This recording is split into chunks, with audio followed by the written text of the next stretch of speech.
They say revenge is a dish best served cold. But when I discovered my wife's betrayal, I didn't just serve it cold. I froze her entire world until it shattered. This is the story of how I went from a trusting husband to a man who burned his wife's designer clothes on the front lawn while her career, her lover, and her future crumbled to ash. Some might call me ruthless. Others might call me justified. My name is Adrian Ross, and 4 years ago, I thought I'd found everything I was looking for. I met Vanessa Carter at a mutual friend's dinner party, one of those forced social gatherings where everyone pretends to be more interesting than they actually are, but she was different. While everyone else droned on about their careers, she laughed at the absurdity of it all. That laugh drew me in like gravity. I was 30 then, already established. Senior software engineer pulling in $140,000 a year. I'd bought my house 2 years earlier, a 3-bedroom colonial in a good neighborhood, something my father would have been proud of. Always protect what's yours, son, he used to say before cancer took him. Build your fortress before you invite anyone inside. Vanessa was 28, a marketing manager with energy that filled every room she entered. Where I was methodical and quiet, she was spontaneous and magnetic. She'd touch my arm when she talked, lean in close like we were sharing secrets. Within 6 months, I was proposing with my grandmother's ring. The first 2 years of marriage were everything I'd imagined.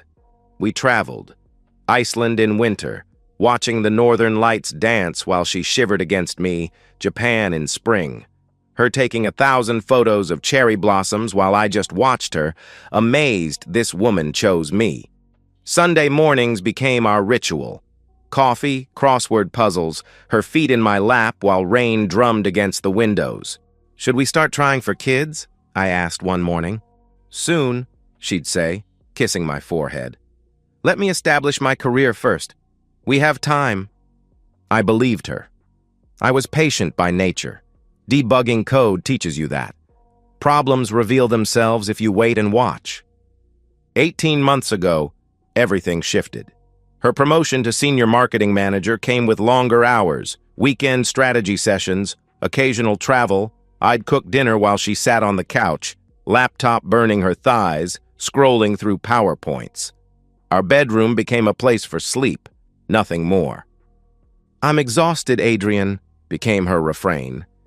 This is temporary. Once things settle, but things didn't settle. 10 months ago came the bigger promotion, marketing director. Her new boss was Derek Hammond, 41, divorced, VP of marketing. She came home that first week glowing like I hadn't seen in months. He's brilliant, Adrian, she gushed. Demanding, but brilliant. I'm learning so much. I met Derek at the company holiday party 6 months ago. Expensive suit that screamed compensation, handshake too firm, smile that never reached his eyes. When Vanessa laughed at his joke, something stupid about quarterly projections, his hand found the small of her back. His eyes lingered on her a second too long, like a predator marking territory. I don't like him, I said in the car afterward, watching her check her phone for the 5th time. She rolled her eyes. You don't like anyone from my work. This is different, I insisted. There's something off about him. You're being paranoid, she dismissed. But paranoia is just pattern recognition wearing a suspicious coat. And the patterns were screaming. Business trips that required new lingerie late-night texts that made her smile in ways I'd forgotten existed. Hair appointments before every trip, nails done, legs waxed. The credit card charges at restaurants I'd never heard of, always during lunch, always for 2. 2 weeks ago, she announced another trip. 4 days in Dallas with Derek for a major client presentation. I watched her pack, humming to herself, folding that designer dress she'd bought last week, the red one that cost more than our monthly grocery budget. I'll miss you, she said, kissing me goodbye at the airport. The kiss tasted like lies. I watched her roll her suitcase into the terminal, already pulling out my phone. The contact I'd saved 3 weeks ago stared back at me. Raymond Cole, private investigator. Time to find out exactly what my wife was doing in Dallas. The drive home from the airport felt like swimming through molasses.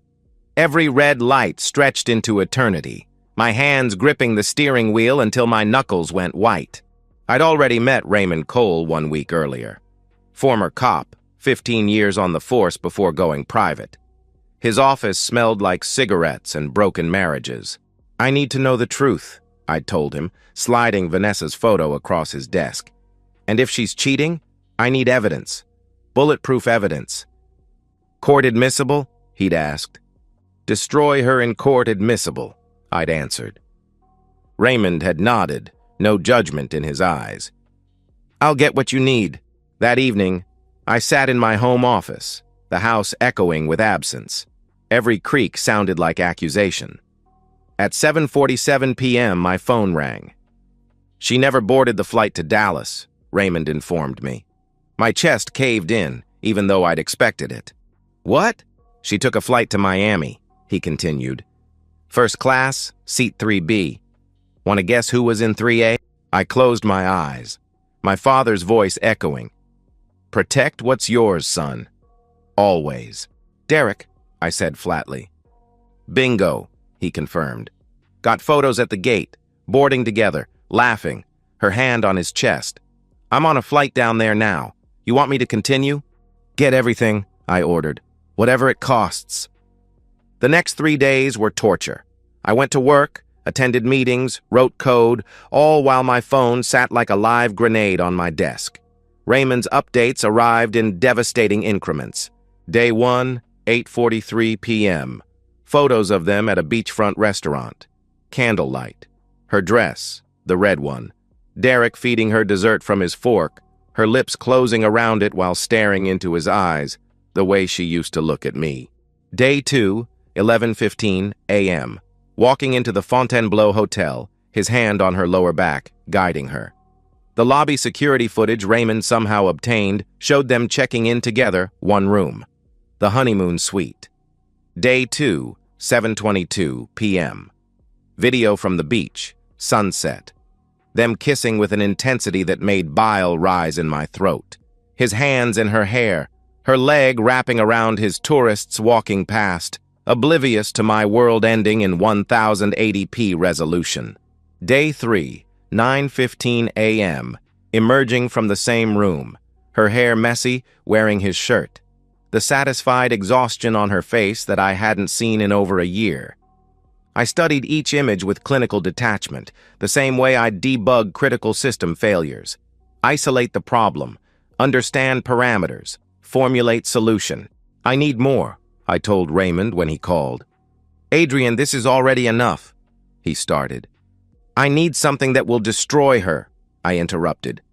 "Video from inside the room, audio, something that leaves zero doubt, zero room for her to spin this." Raymond paused. "That's complicated, expensive, possibly illegal." "I don't care about the expense," I said coldly. "As for illegal, you told me you have contacts, hotel staff, security. Make it happen. If I do this, you never tell anyone how you got it," he warned. "Done," I agreed. 3 days later, an encrypted email arrived. One video file, 18 minutes, 43 seconds.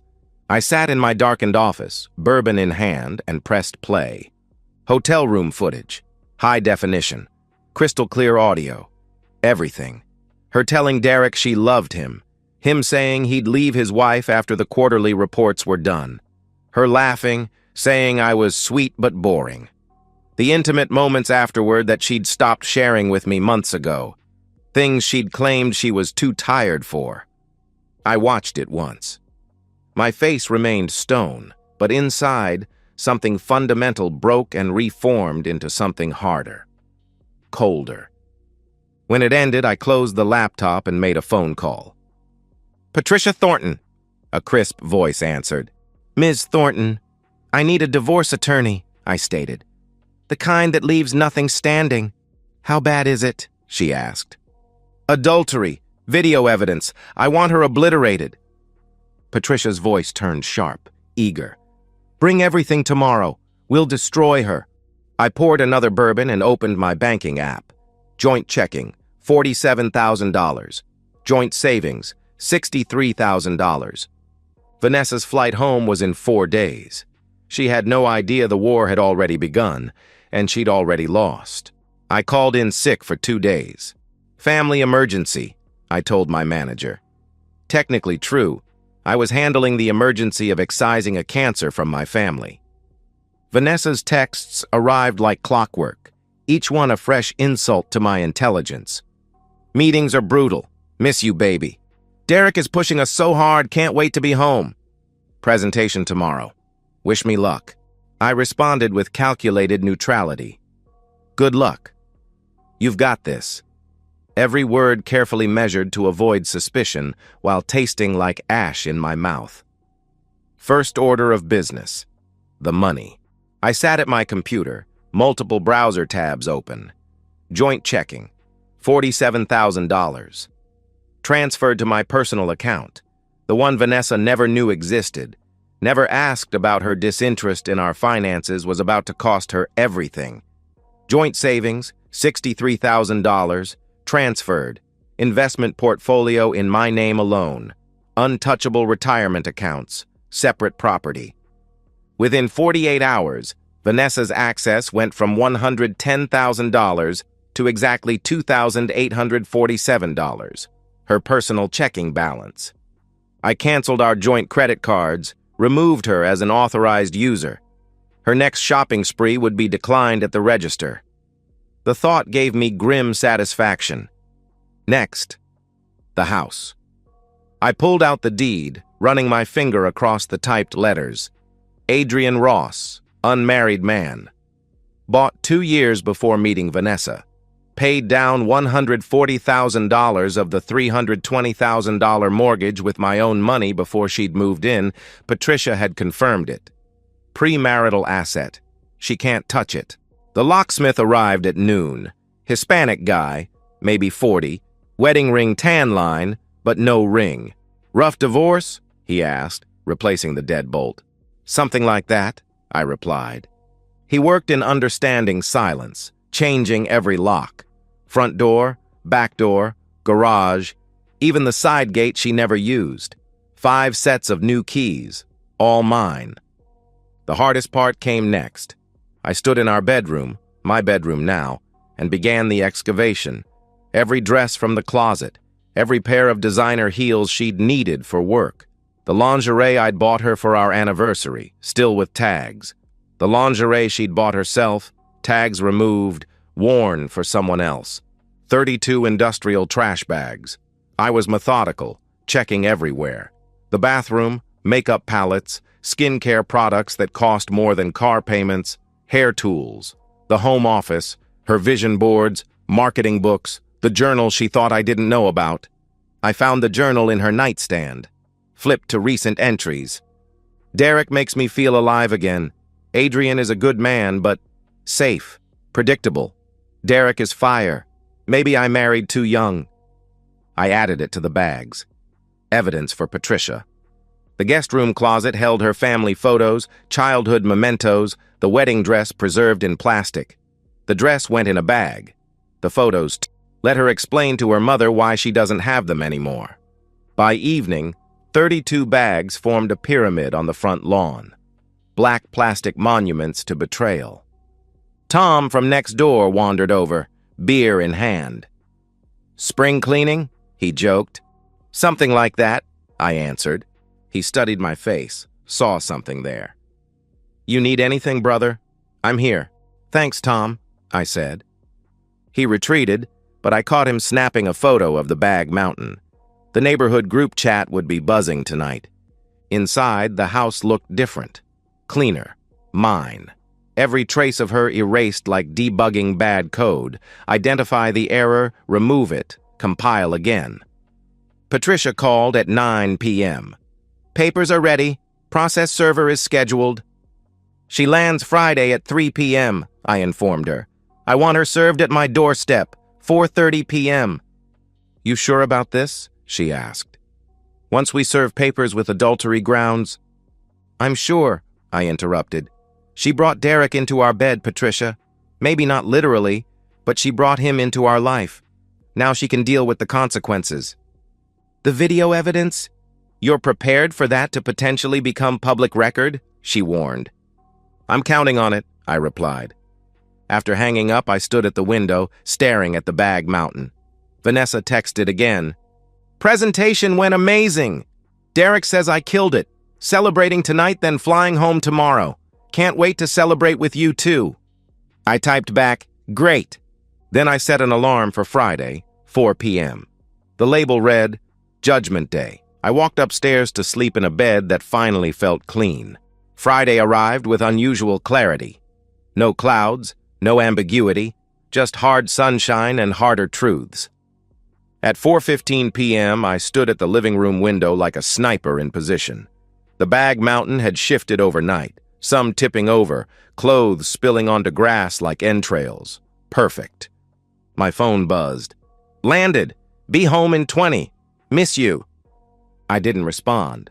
My heart hammered against my ribs, but my hands remained steady. 10 days of preparation for 20 minutes of execution. At 4:27 p.m., her silver Lexus pulled into the driveway. She emerged still on the phone, laughing. That beautiful laugh now poisonous to my ears, the red dress. Of course she wore the red dress home. She took 3 steps toward the house before freezing mid-laugh. Her eyes swept across the lawn. Once, twice. The phone slowly lowered from her ear. I could see her mouth forming the word, what? But no sound emerged. She dropped her suitcase and ran to the nearest bag, designer heels sinking into grass. Ripped it open. Her clothes hemorrhaged out. The anniversary dress, the Christmas shoes, the lingerie. Adrian! The scream shattered suburban peace. Adrian, what the hell is this? She sprinted to the door, pounding with both fists. The new locks held firm. Adrian, open this door right now, she screamed. This isn't funny. Through the peephole, I watched mascara already streaming. Behind her, a man in a gray suit approached with practiced calm. Vanessa Carter Ross? He asked. She spun, rabid. Who the hell are you? He extended the manila envelope. You've been served. Her hands shook as she tore it open. I watched her eyes scan, watched the exact moment comprehension hit. Petition for dissolution of marriage. Petitioner, Adrian Ross. Grounds, adultery. She staggered, grabbing the porch rail. No, no, no, no. The process server was already retreating. Vanessa turned back to the door, pounding harder, her voice breaking into fragments. Adrian, please, let me explain, she begged. It's not what you think. I slid the window open 6 inches, appeared like a ghost in glass. Don't contest it, Vanessa, I said calmly. Adrian, baby, please, we can talk, she started. I have video, I interrupted, my voice on autopilot calm. 18 minutes. You and Derek, Miami, the Fontainebleau, room 417, Tuesday night, Wednesday morning, Thursday afternoon. Her knees buckled. She actually collapsed, catching herself on the railing. Oh my God, how... Adrian, I can explain... That video has already been sent to 3 people, I continued. What? Who? She gasped. Your CEO, Derek's wife, my attorney. She vomited, right there on my porch, the red dress now splattered with bile and consequence. You couldn't, she choked out. If you fight this divorce, if you claim 1 cent, if you even whisper the word alimony, I will make sure that video plays in open court, I stated. I will send it to every person in your company directory. I will post it online with both your names, your LinkedIn profiles, your company emails attached. It will be the first thing anyone sees when they Google either of you for the rest of your lives. She was hyperventilating now, gasping between sobs. Where am I supposed to go? She screamed. Not my problem, I replied coldly. Maybe Derek has a couch. Oh, wait. I paused, savoring this. His wife is probably changing the locks right now, too. Guess you'll both be homeless. Poetic, really. Adrian, I made a mistake, she pleaded. I'm sorry. I love you." "No," I said, the word cutting like a blade. "You love yourself. You love attention. You love whatever Derek gave you that I apparently couldn't. But love me? You don't even know what that means." "I do! Adrian, please, I do love you," she insisted desperately. "You told Derek you loved him," I countered. "Tuesday night, right before you said I was sweet but boring. Right before you laughed about how I always fall asleep by 10. Right before you let him do things you've been too tired to do with me for a year." Her face went white. She knew I'd seen everything. "My clothes, my things. You can't just—" she stammered. 30 minutes, I announced. "Take what you can carry. The rest burns." "Burns? Adrian? You can't," she protested. I shut the window, locked it. She pounded until her hands bled, leaving red smears on white door. Neighbors emerged, recording on phones. Tom gave me a thumbs up from his porch. The suburban jury had reached its verdict. 43 minutes later, she gave up. Called an Uber with a voice destroyed by screaming. Managed to drag 3 bags to the curb. The essentials, left the rest for the fire. When the Uber disappeared, I retrieved the lighter fluid from the garage. The bags burned beautiful in the twilight. Orange flames reaching toward a purple sky. Black smoke carrying the ashes of deception into the atmosphere. Neighbors gathered at safe distances, mesmerized by the cremation of a marriage. Tom appeared beside me with 2 beers, handed me one silently. "You good, brother?" he asked. I watched Vanessa's wedding dress melt into nothing. "Yeah," I answered. "I'm good." My phone buzzed. Patricia. CEO and Derek's wife received everything. Monday will be interesting. I smiled for the first time in months. The weekend passed in productive silence. I scrubbed the house down to molecular level, erasing every trace of her existence. Repainted the bedroom, rearranged furniture. By Sunday night, it looked like a different home, mine alone. Monday morning, 9:03 a.m., Patricia called. "It's done. Both fired," she announced. "Already?" I asked, surprised. "The CEO called an emergency board meeting Saturday," she explained. "Your video was comprehensive. Derek was using company cards for Miami $40,000 in client entertainment over 6 months. That's fraud. They're considering criminal charges." I felt nothing. Not satisfaction. Not vindication. Just cold confirmation of a problem solved. "And Vanessa?" I pressed. "Terminated for violation of company ethics policy," Patricia reported. "Relationship with a supervisor, misuse of company resources. Her employment contract had a morality clause. She forfeited all severance, all stock options. Nothing." "Derek's wife?" I asked. "Catherine Morgan took his case," she said.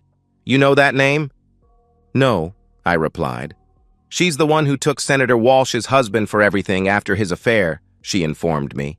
"Derek's about to lose custody of his kids, the house, half his retirement, and pay alimony for the next decade." "Good," I said simply.